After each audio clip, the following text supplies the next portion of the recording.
Hey everybody, welcome to the Pollerizer channel and thanks for joining me for this latest video about my journey to succeed on YouTube. Today I'm going to tell you about the latest milestone I've achieved as a YouTuber while I test out this GoPro Hero 8 Black action camera. I'm always looking for ways to improve my content, and because people have been raving about this camera since it came out last year, I recently picked one up to give me more options for recording high quality video footage for my channel, and I'll be featuring this GoPro in future videos. Okay, so it took me almost 2.5 years, but my channel finally made it to 100 subscribers. And no, you don't get a fancy creator award from YouTube when you get to 100 subscribers, but at least YouTube sends you a notification and email congratulating you on getting there. What's interesting about how I reached this milestone is it took me only 5 days to get most of those subscribers.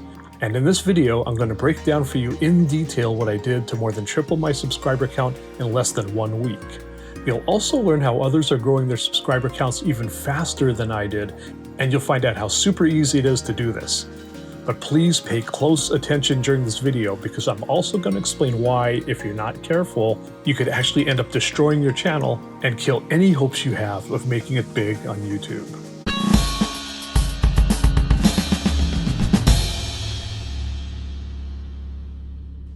Again, welcome, and if you're new here, this channel is about building an online brand and the steps and missteps along the path to success in life and on YouTube. So if those things interest you, especially if you're also building a YouTube channel, please subscribe and turn on notifications, enjoy this video, and please also comment, like, and share. And hey, if you've thought about starting your own channel, I say go for it, get started, and we can grow our channels together. In my previous video, I explained the technique I used last month to increase my subscriber count from 3 to 10, and that was at a time when my channel had zero momentum because of the 2+ years I spent away from YouTube dealing with the craziness of the rat race. So this video, you could say, is part 2 of the story of how I kick-started my channel's growth, and I'm so glad the momentum's back. For those of you who've built channels, especially if you're a small YouTuber who's still trying to establish a loyal audience, you feel really great when you see that 100 next to your channel name. And if your goal is to monetize your channel, you deserve to be proud of that achievement. But the cold hard reality is that 100 subscribers, that's really just a baby step. And there's still a long way to go to be considered a success on YouTube, let alone to qualify for the YouTube Partner Program so you can start earning AdSense revenue. Because if you're watching this video, making money on YouTube is probably one of your goals. So for that reason, I'm not going to lecture you in this video about what you should do to become a YouTube superstar with like 100,000 subscribers, because I'm simply not qualified to do that. Or at least not yet. But I'm putting in the work, and that day will come. But what I can do at this point in my YouTube journey, as I've done in past videos, is dive into the details of the various tactics I'm using to grow my channel so that you know exactly what steps I took and the results I got. Because even though there may be other, even better ways to get those results, at the end of the day, the path to 10 subscribers, 100 subscribers, 1,000 subscribers, etc., that particular path is less important than the results we get themselves and the lessons we learn along the way that can benefit us as content creators long term. And in this video, I'm going to talk about the lessons I learned about the current world of small YouTuber support and the use of Sub4Sub by channel owners in the small YouTuber support community. And if you're playing the small YouTuber support game, or you're thinking of getting involved in it, then this video and the data I'm going to share in a few minutes, those are definitely a must-watch for you. If what I'm talking about doesn't sound familiar, then what you need to know is that new and small YouTubers have been trying to find ways to work together to grow their channels for as long as YouTube has existed. And especially since YouTube began opening up its partner program to non-corporate content creators in 2007 and became viable as a money-making side gig and even a full-time career for content creators worldwide.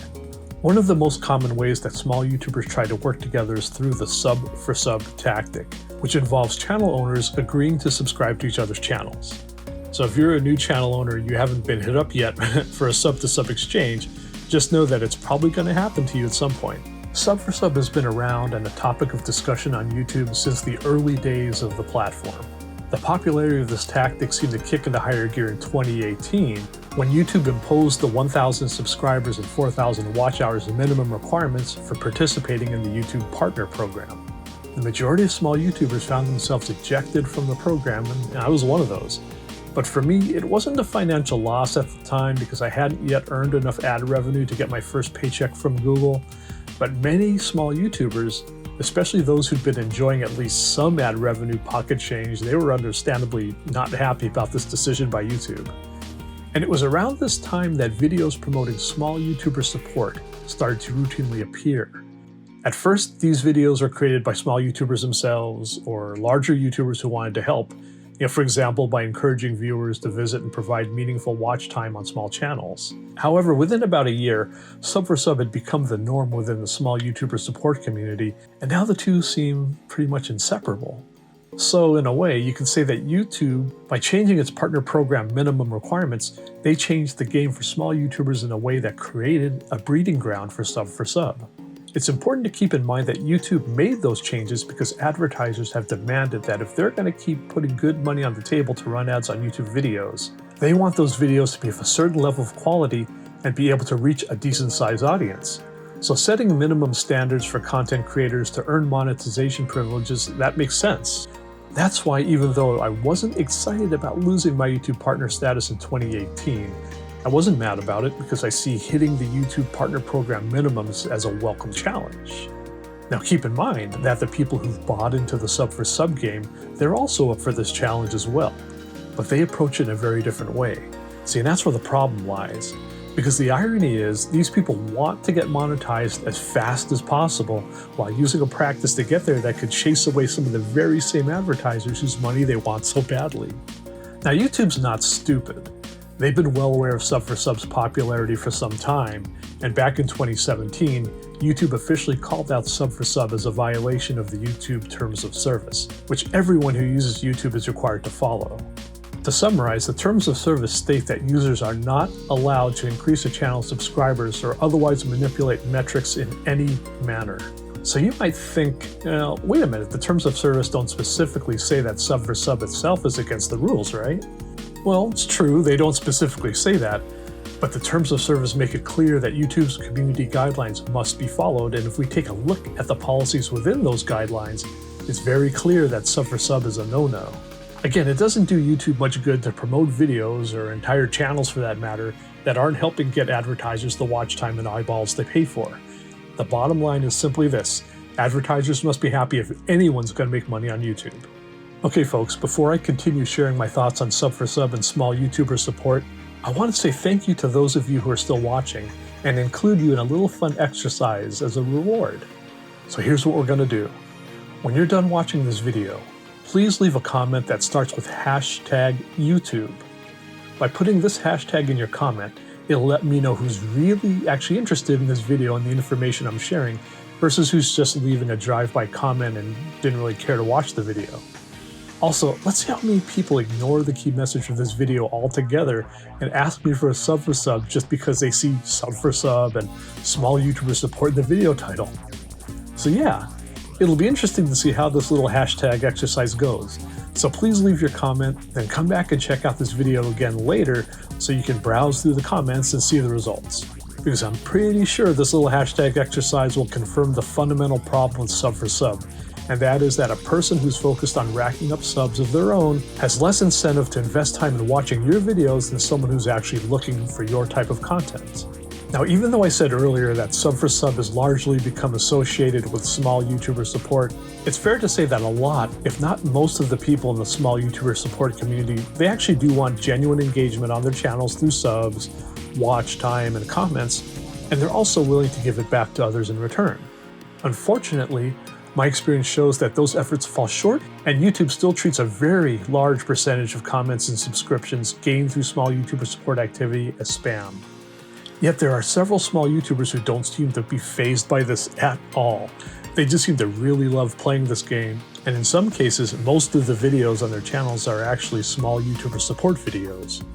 On the other hand, a number of big YouTubers who produce content about how to succeed on YouTube have uploaded videos warning about the consequences of using Sub4Sub. Now, if you're a YouTuber with a small channel and you're struggling to grow, I get that it might be annoying and even somewhat condescending to you for some YouTuber with over 100,000 subscribers and tons of daily organic traffic to scold us little people on this platform for trying to gain subs in the fastest way possible. However, a growing number of small YouTubers are coming to the same conclusion about Sub4Sub, and they've made their own videos warning people to stay away. Here's an introduction to some of them, and you can check out their videos about Sub4Sub using links in the description below. Royal Rod. Now she's a vlogger and a talented aspiring swimwear designer. Lack of Motivation, despite the name of his channel, is actually a very motivated fitness YouTuber. The Weight of Things, created by a YouTuber named Michelle, is all about health, improvement, and doing YouTube the right way. And Maisha Chanel, she uploads videos covering a wide range of lifestyle topics.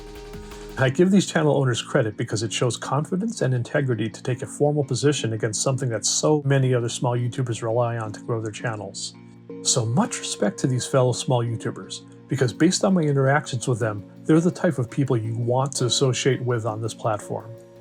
Okay, so if Sub4Sub has been against YouTube's rules for so long, why do people still do it? And how do they get away with it? Well, it's like any law or rule, when it gets broken, not everyone's going to get caught. It's as simple as that. And people take the risks because first, they may not know any better. And I'm pretty sure most YouTubers, especially new content creators, they don't even bother reading YouTube's terms of service and policies. And second, even when people know that YouTube hates Sub4Sub, they'll do it anyway because they feel that the risk is worth the reward, even going as far as to straight up advertise Sub4Sub in their videos. All of these videos you see in these search results were uploaded within just one day, and a number of small YouTube channels are reaching 1,000 subs within a few months, or even a few weeks or less, relying on this tactic. But when YouTube does come down on someone for doing Sub4Sub, man, it can be brutal, and it can happen just like that in a snap, without any warning from YouTube that your channel is about to be wiped out. YouTuber VinGin posted this video about how this reportedly happened to him, and it's worth watching him tell his story. The good news for VinGin is that he was able to keep his other channel, the one he's currently growing, and he also knows that it could have been a lot worse because if we go back to the YouTube terms of service, the account suspension and termination section clearly states that beyond your channel being deleted, violations can cause your entire Google account to be suspended or even terminated. And if that happens, then it's truly game over. So armed with all this knowledge I just went over, I decided to join the small YouTuber support game for just 1 week and do a social experiment to see what kind of results I could get. And see just maybe if I could push my channel's subscriber count to at least 100 during that week. And I wanted to do that in an ethical way. And that was by watching videos, sometimes more than one video on a channel, and leave meaningful comments related to the videos I watched. Many of the people who post small YouTuber support videos, as well as the small YouTubers who network within the comments of those videos, they promised to do what I did. Some actually follow through on that promise, but unfortunately, it seems a large percentage don't. The result is that small YouTubers complain a lot about their total subscriber counts going up, but then for whatever reason they go down. So they often blame dishonest YouTubers who subscribed and later unsubscribe. However, in addition to the shady YouTubers who actually do play that sub and unsub game, subscription counts can also drop if YouTube detects user activity that may be Sub4Sub. The proof is in YouTube's subscriber counts help center article, which clearly states that subscribers that are identified as spam won't count towards your total number of subscribers. Now, between the data I recorded and the analytics from my channel and YouTube Studio during the week I was in the small YouTuber support community, I can tell you that YouTube is absolutely not playing around when it comes to penalizing small YouTubers for subscriptions that look like Sub4Sub or some other kind of spam. I'll let the numbers tell the story. At the time I started formally tracking my interactions with other small YouTubers on April 28, 2020, I had 30 subscribers and I needed 70 more to get to 100. So then I went to work, and after 5 days, on May 2nd, 2020, I'd interacted with a total of 135 other small YouTubers, and I reached my 100 subscriber goal. Now, if we dive deeper though into the YouTube analytics for my channel during that April 28th to May 2nd timeframe, things get more interesting. The advanced analytics confirmed that my channel gained a total of 130 subscribers during that period.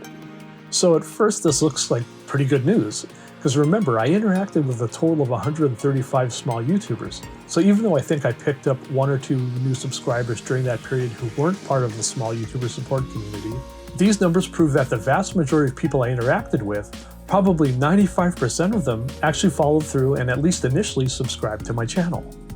But now for the bad news. And this illustrates more than anything else the craziness of the small YouTuber support game I mentioned earlier. Since I needed 70 subscribers to reach 100, and it required a total of 130 new subscribers between April 28th and May 2nd to achieve this, that means that I lost 60 of those new subscribers in less than a week. That's like 46%. Almost half of the people who subscribed to my channel either later unsubscribed or had their subscriptions invalidated by YouTube as spam. And that's just insane. And what this confirmed for me is that even though playing the small YouTuber support game can absolutely increase your channel's subscriber count quickly, it's very inefficient as far as a way to do that.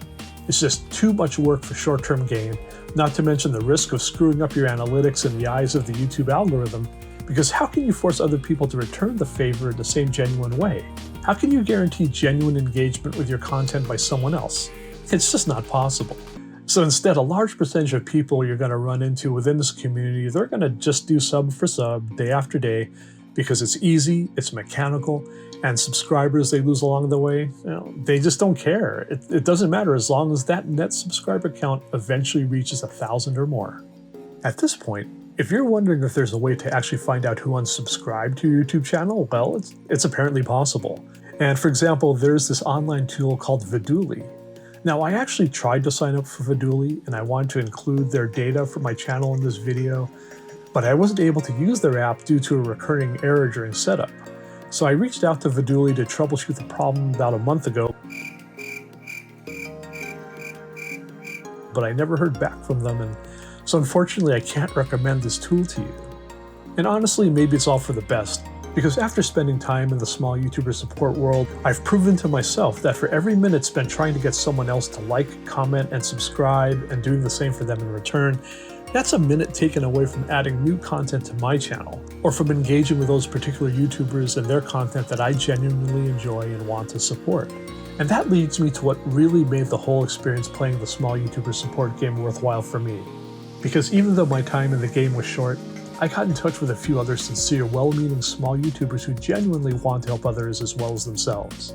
In addition to the awesome small YouTubers I mentioned earlier in this video, here are some other channels worth checking out later through links in this video's description. The Ange TV Show. Ange goes out of his way to promote and collaborate with other small YouTubers on his channel. The last channel that I want to shout out is Pollerizer. Now, Pollerizer is basically a channel that helps you on your YouTube journey, tells you how to get subscribers, more views, how to fix your description. So Pollerizer, shout out to you for helping out the YouTube community. So that's why people love this guy and why he recently passed 1,000 subscribers just 2 months after starting his channel. Amber Films. Amber is a young filmmaker who's writing, producing, and starring in her own YouTube short film series, and she's doing it all on her iPhone. Carlin Ladera Music. Carlin's a talented musician, athlete, and entrepreneur from Hawaii. And this guy loves life. It comes through in his music, and I'll be featuring one of his songs in an upcoming video. So now that I've reached 100 subscribers, what's my strategy going to be for getting those magical numbers needed to join the YouTube Partner Program and start making money here? Honestly, I don't really have a marketing plan just ready to go right now, but trust me, I'm working on it, and we'll talk about this more in future videos. For now, I'm going to continue to promote and collaborate with other small YouTubers as I've done in my past 2 videos, and I think that's a far better, more productive model for small YouTuber support than Sub4Sub. Not to mention it doesn't violate YouTube's rules. And I'm excited for the future. I've got half a dozen new videos already in progress with ideas for at least 100 others. I just wish there was more time in a day just to get these things done, but hey, every day is an opportunity to make progress, and I'm grateful for it. And if you had success growing your channel and you'd like to share your ideas with me and other small YouTubers, please let us know in the comments, and if I take your advice and it works for me, I'll be happy to give you a shout out in an upcoming video. So hey, speaking of comments, if you've watched this video all the way to the end and you didn't fall asleep and you didn't just leave the video playing in the background, well, you know what? You're truly amazing. And thank you for doing your part by spending time with me to make the YouTube algorithm happy so that my channel can grow. As a parting shot, let's have one more round of fun as we wrap things up here. So please leave a comment starting with #success, and let's see how many other exceptional human beings watched this whole video and did the same. Afterward, I'm going to shoot more footage with this GoPro, and I've got some other new gear I want to try out and share with you in the weeks ahead. Alright, time to head down to the comments to check out what you wrote. I'll see you there.